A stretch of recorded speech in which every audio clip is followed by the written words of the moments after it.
Hello, I'm Mr. Norris and welcome to the first lesson in this topic on forces for Year 7. This lesson is all about what forces do.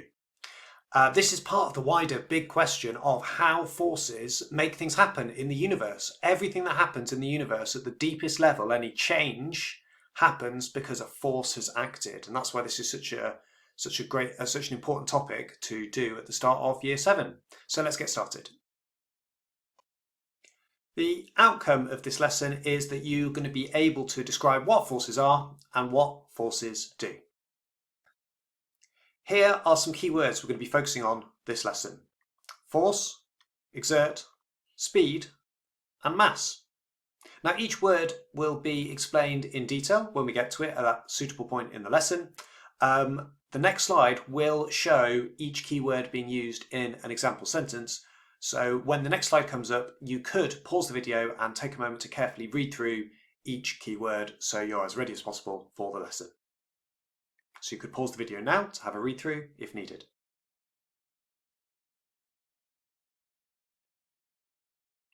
The lesson is divided into 3 sections. The first section is about throwing, catching and pushing. The second section is about what forces are, and the third section looks at what forces do, which is what forces make things change. That's the title of the last section of the lesson. So let's start with the first section of the lesson on throwing, catching and pushing. This will go over some hopefully really intuitive ideas about forces acting and what forces do. So to throw a ball, you have to exert a force on the ball. So look at the picture. That purple arrow shows or represents the force exerted on the ball by the person throwing it. And when you throw a ball faster or further or higher, then you'll need to exert a bigger force. We could show that with a bigger arrow. You would also need to exert a greater force to throw a heavier ball at the same speed. So there's a bowling ball that would be much heavier, and you can see the arrow got bigger to represent a bigger force pushing it if it was being thrown at the same speed. That's because with a heavier ball there's more mass to get moving. Okay, so the more mass, the bigger force needed to get to the same speed. So, quick check, what are 2 factors that affect the size of the force needed to throw a ball? Have a think. I'm going to give you 5 seconds.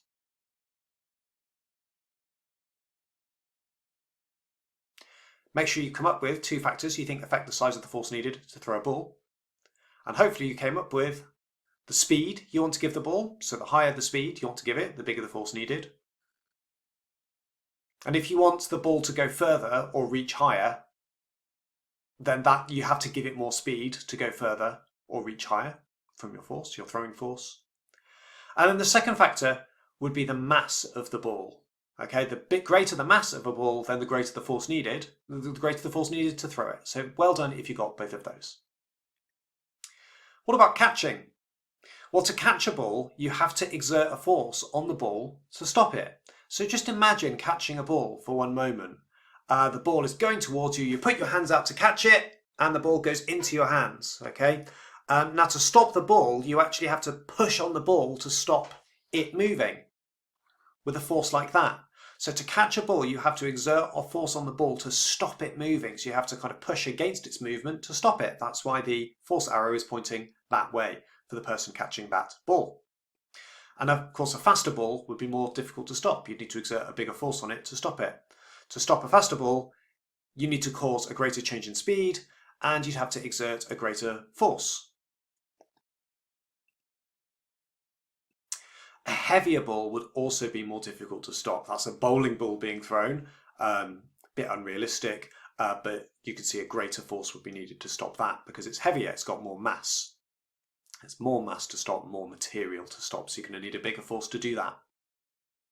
Okay, let's do a check of what we just went through. This check has got 2 parts. I'm going to show you part 1 first. Which tennis ball is hardest to stop?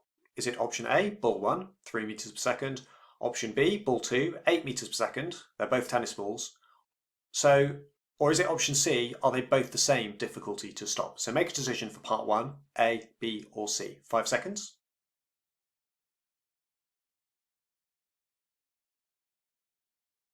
Okay, I'm not going to give you the answer to part 1 straight away. I'm going to show you part 2.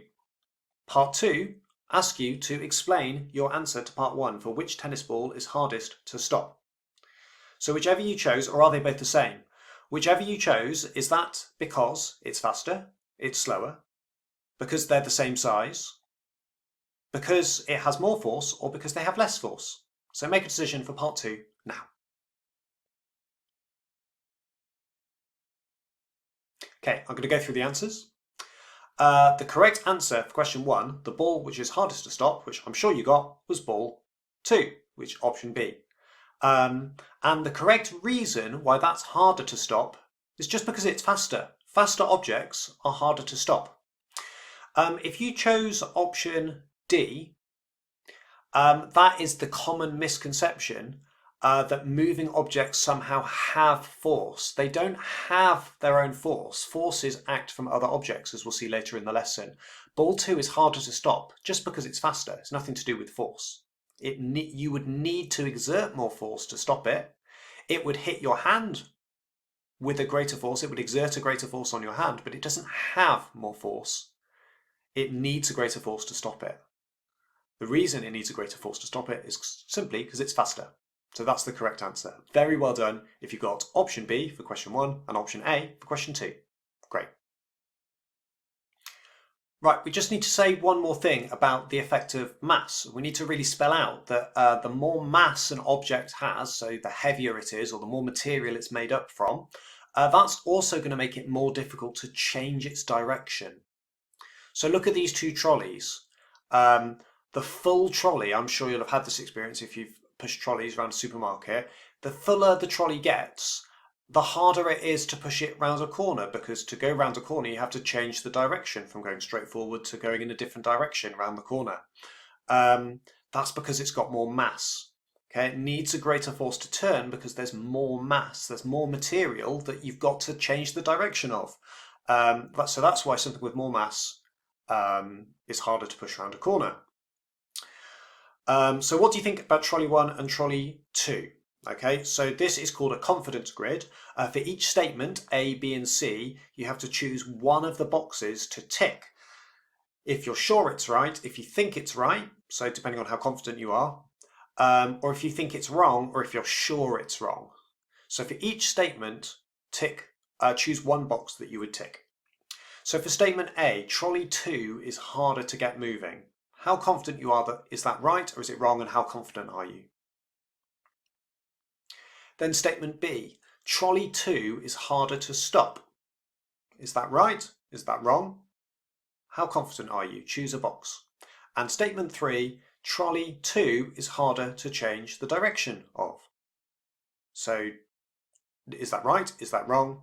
And how confident are you? So make a decision on those now. I'll give you 5 seconds just to finalise your choices for A, B and C.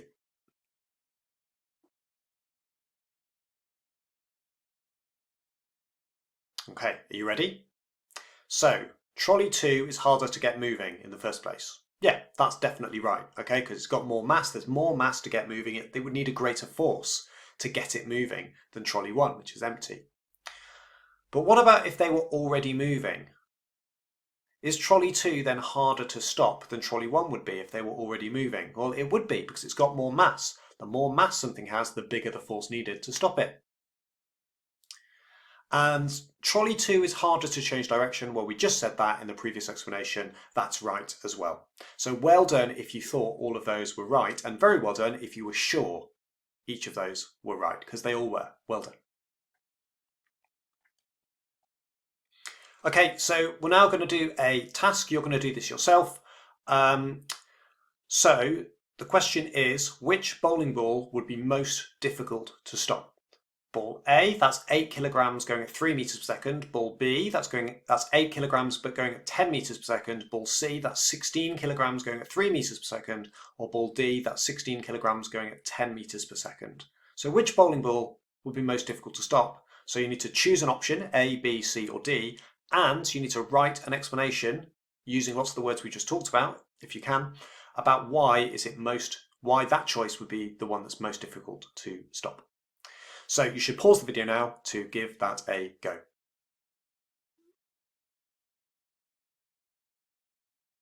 Okay, you should now have completed that task. You should have chosen a letter and written the explanation of why that bowling ball is most difficult to stop. So here's the feedback. Well, the correct option is ball D. Okay, ball D is most difficult to stop, and here is an example where you could have explained why. Well, there's actually two reasons combined. You kind of need to say both, really. Why is it the most difficult to stop out of all of those four? Well, it's because it's got the highest mass and it's also got the highest speed. Okay, so it's got the highest mass and the highest speed, and both of those factors together means it needs the greatest force to stop it. So well done if you got the word force into your answer. It's the hardest to stop because it needs the greatest force to stop it. Might be a good idea to pause the video and make any improvements to your answer. Very well done if you wrote an answer that was on the right track there. So the next section of the lesson is about what forces are. We've mentioned forces in passing quite a bit to do with throwing a ball. You have to exert a force on it. Catching a ball, stopping a ball, or changing a trolley's direction, you have to exert forces on those objects. So what are these things called forces that we've mentioned? So we've said throwing a ball involves pushing on the ball to set it in motion, and that arrow represents the push. Well, that's the force. Catching a ball also involves pushing on the ball, but the push is against the motion to stop the ball moving. So in both cases, the hands exert a force on the ball, and we use that word exert for the action of a force. A force is exerted by one object on another. That word exert is a really nice, it's the perfect word for describing where forces come from. Forces get exerted or forces are exerted on another object. The pushes and pulls that the objects exert on each other are called forces. So that's what forces are. Forces are the pushes and pulls that objects exert on each other.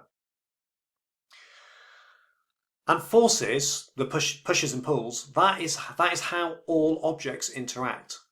How do objects affect each other? How can one object affect another object? The answer is by pushing or pulling it through forces. So, what is a force? Is it option A, a push or a pull on an object? Is a force what an object has when it moves? Is a force the energy an object has? Is a force the power an object has? Only one of these is a good physics answer, so choose which one you think, please.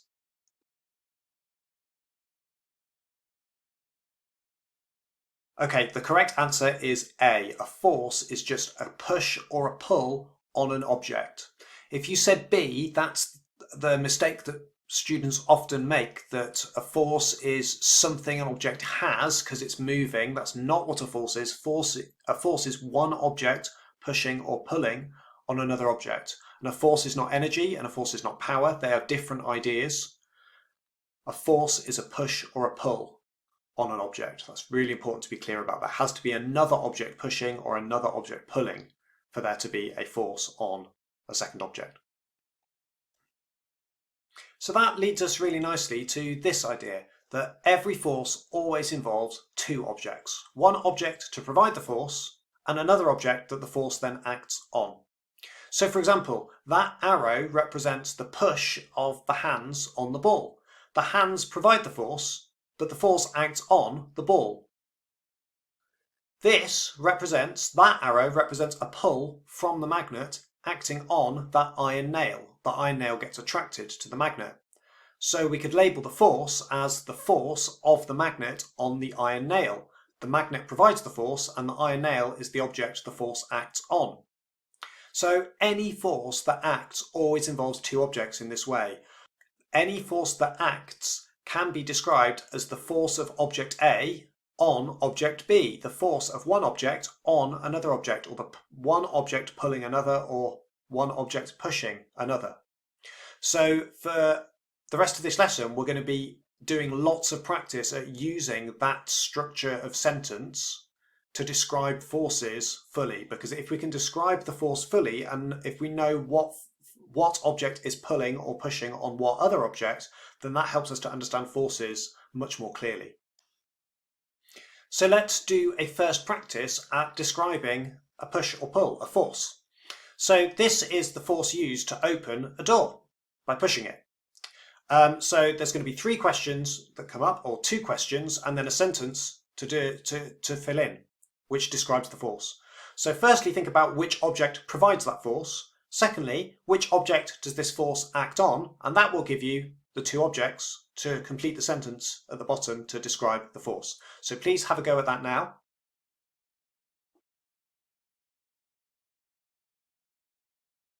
Okay, I'll go through what you should have come up with. The hand or the person provides that force. That force acts on the door because the hand is pushing the door, and that gives you the last sentence. This is the force of the hand on the door. Okay, so it's as simple as that to describe forces. You just need to look at what's pushing on what. Let's do another example. So this is a tennis racket hitting a ball back. So that is the force we want to describe. So there are two questions here. First question, which object provides the force? Second question, which object does the force act on? And then the third part is then to put it all together and describe what that force is represented by that arrow. Have a go at doing that now, please. It should be quite quick.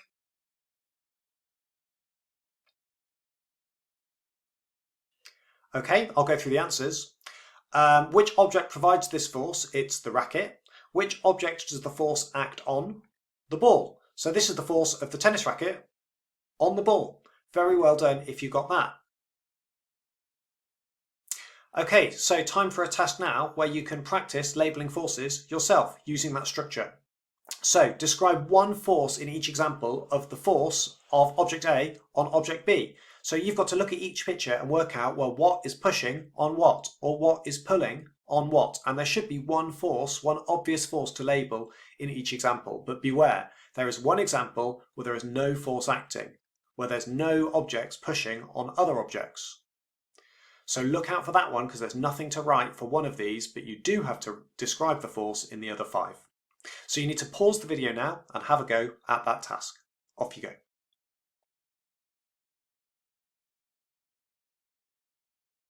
Right, I'm going to give some feedback on that task now, so make sure you've given it a good go. So I'm going to identify the most obvious force acting in each example, the most obvious push or pull that's happening. So in the first example, we've got a foot kicking a football. So the foot exerts a force on the football. That force arrow, which you didn't have to draw, you just had to describe the force, that is the force of the foot on the football. The foot provides the force and the force acts on the football. The football gets kicked. Okay, what about example 2? Pushing a crate that slides. Well, there's an obvious push there. There's the force of the hands on the crate. So you just had to do the writing. I've just included an arrow on the diagram as well, so you can see where that force is acting. That's the force of the hands on the crate. What about number 3?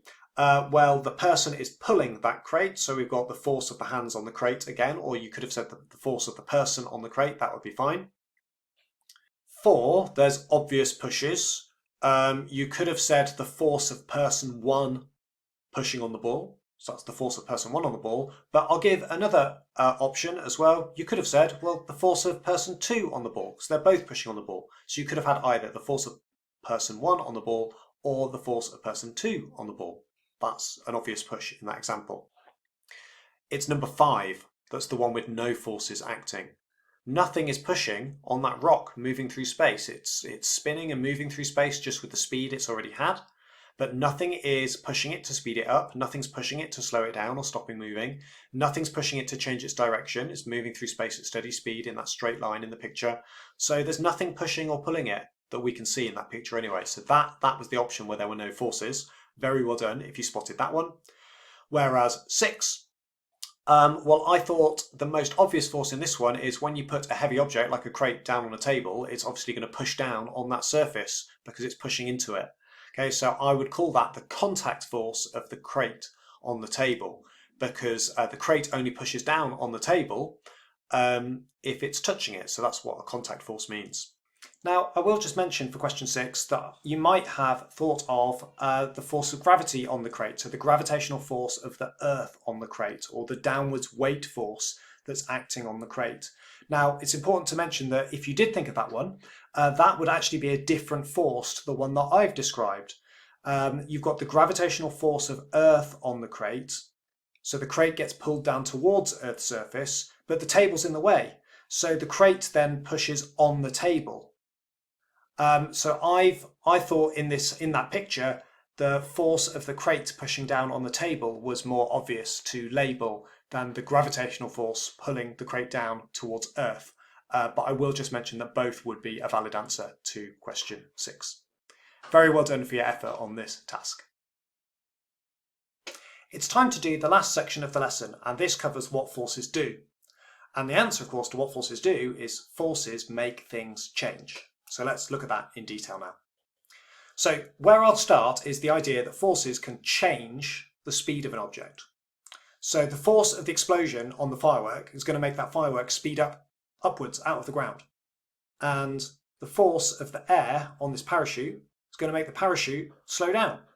So forces, in both of those situations, forces are causing a change of speed. That's really important. Forces don't give things speed, forces change speed. We should also take a moment just to look at how each sentence was constructed. Each sentence there started with a description of the force and then gave the effect of that force. So for the firework, we've got the force of the explosion on the firework, that's the description, and then the effect of the force of the explosion on the firework is to make the firework speed up. So describe the force and give the effect. That's the same with the parachute. The force of the air on the parachute, that's the force, makes the parachutist slow down. That's the effect. So describe the force and state the effect. The force of the A on the B makes the B change speed.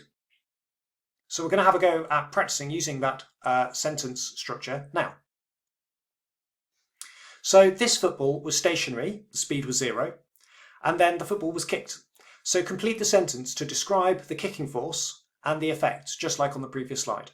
The kicking force of the something on the something causes a change in the ball's something. See if you can fill in those gaps. Pause the video if you need to.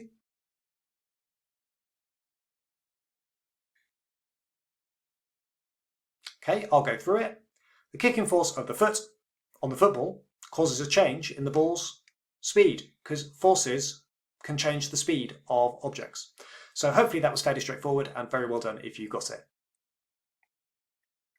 It's important to mention at this point that if a force is not causing something to change, that can only be because other forces are acting too, cancelling out the effect. So Anne and Beth are both pushing on that ball. Here's the force of Anne on the ball, and if there was only that force acting on the ball, that ball would speed up to the right. But the ball's not speeding up to the right, and that's because Beth is pushing on it too. There's the force of Beth on the ball. So the two forces are cancelling each other out, so neither can cause a change. So forces do make things change unless forces are cancelling each other out. It's the same with this bicycle. That bike's going at steady speed, so the speed's not changing. Yet there is a forwards force on it. There's the force from the person that pushes the bike forwards. So why is the bike not speeding up? Well, the answer is there must be another force acting, cancelling out that force so that it's not causing a change. And it's the force of air resistance. Okay, if you try and cycle through the air pushes back on you. That's the force of air resistance. The force of air back on the bike and the person. So that cancels out the force from the person that pushes the bike forwards. So neither force ends up causing a change because they're being cancelled out. But forces do make things change. That's what forces do. So here's another change that forces can cause. Forces can change the direction an object is moving in. So the first thing forces could change was speed, and the second thing is direction. Forces can change the direction an object is moving in. So imagine a golfer taking a golf shot, and they try to hit the ball in a straight line towards the flag, but the force of the wind on the ball is going to change its direction. So a force can change the direction of a golf ball, force from the wind. And in this example, when the cue ball collides with the cushioned barrier of the snooker table, a force from the cushion on the ball changes the ball's direction. Because when the ball collides into the cushion, it bounces off in a different direction. That's because there was a force from the cushion on the ball that changed the direction of the ball. So forces can change the direction something's moving in. There's just a zoomed in picture of the force from the cushion on the ball. And then off the ball goes in a different direction. Finally, a third thing that forces can change is that forces can change the shape of an object. Okay, so we've got forces can change speed, direction, something's moving, or shape. Here's some examples of that. The force of the hand on the balloon, that's the description of the force. That force changes the shape of the balloon, that's the effect. The force of the hand on the balloon changes the shape of the balloon. So that's the description of the force and its effect. And the balloon gets squished. like that. And in this case, the force of the mass on the spring changes the shape of the spring. So the force of the mass on the spring, that's the description of the force, changes the shape of the spring. That's the effect of that force. So let's do a quick check. Have you been paying attention? Name the 3 key properties of objects that forces might change. See if you can do that, please. I'll give you 5 seconds to have a go.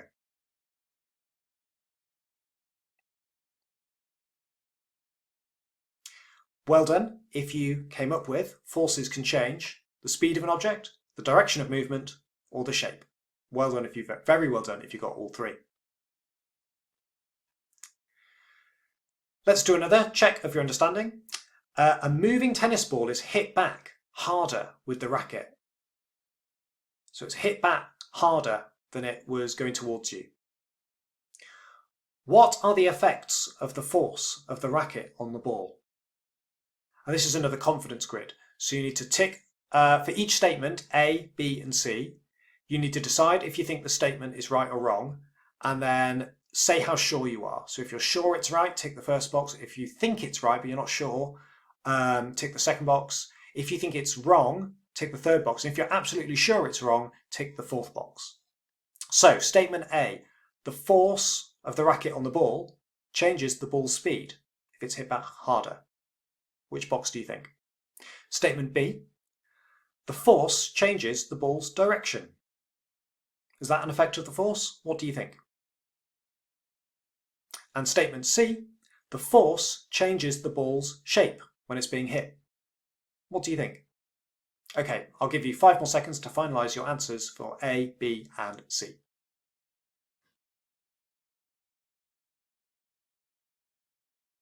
Okay, let's see how you got on. The force of the racket on the ball does change the ball's speed because it's being hit back harder with the racket, so it's going to have a different speed. The force changes the ball direction, yes, because it's being hit back. It goes towards the racket, and now the force has changed the direction, so the ball ends up moving away from the racket because it's hit back. And finally, the force changes the ball's shape. Well, it does, because the effect of the force of the racket on the ball is going to squish the ball a little bit when it's being hit. So actually, this is an example where the force causes all 3 possible effects at once. Very well done if you got that. Right, we're ready to do the final task of the lesson. In this task, I would like you to add a description to each example describing the force of object A on object B. So you need to look for what is pushing on what or what is pulling on what and just write that. What you need to do next is then also state what the force changes about object B in that statement. So here are the examples that you need to do that for. You've got throwing a ball. I want you to describe the force on the ball. Here is an ice hockey puck sliding along ice. I want you to describe that force on the puck. So write a description and state what the force changes about the puck. Here is a person landing on a trampoline. I'd like you to describe the force on the trampoline and say what the force changes about the trampoline. And the same example, but you're going to focus this time on the force that's on the person when you land on a trampoline. I'd like you to describe the force on the person and state what the force changes about the person. Okay, so you should probably pause the video now and get a pen, because you need to write a description of each force and write down what the force changes in each example. So have a go at that now. Off we go.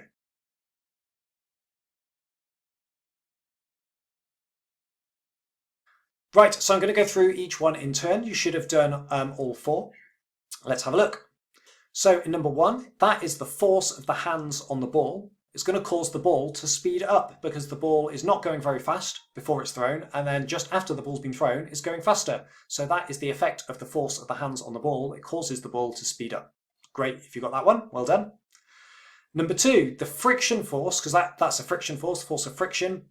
You didn't have to say that, but well done if you knew that. The force of the ice on the puck, that's the description of the force. It's a force of the ice on the puck. What effect is it going to have? It's going to cause that puck to slow down as it slides. Well done if you got that. Here's number 3.